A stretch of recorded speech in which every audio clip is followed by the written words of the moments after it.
It's time to edit first photo. So we're going to do that by following the directions on this page.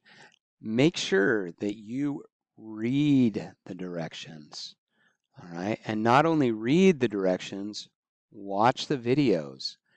All of the information that you need is going to be found in the sections where there are words and the sections where there are videos. All right. And so there are several videos to get you to the end of the page.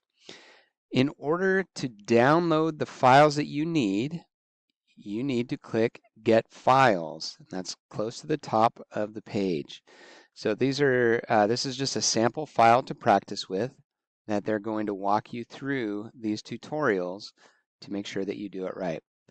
You do not need to get the app. It is already on your computer.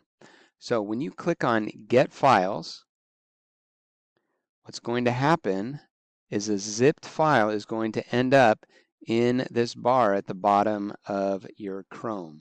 If you're not using Chrome, this is an opportunity to close out Safari, open up Chrome, and make sure that you're logged in with your student account. Everything that we do in here is going to assume that you're using Chrome so that we're all doing the same thing. After you have downloaded this file, you'll notice that it's a .zip file. Photoshop will not open zip files. So we need to open the files that are found within the zipped file. So simply by clicking on that file, it'll say opening that file, and then it's going to navigate and show you in your downloads where it's at. So Norway.jpg in downloads is where this file is. So that is where you need to navigate to open it in Photoshop.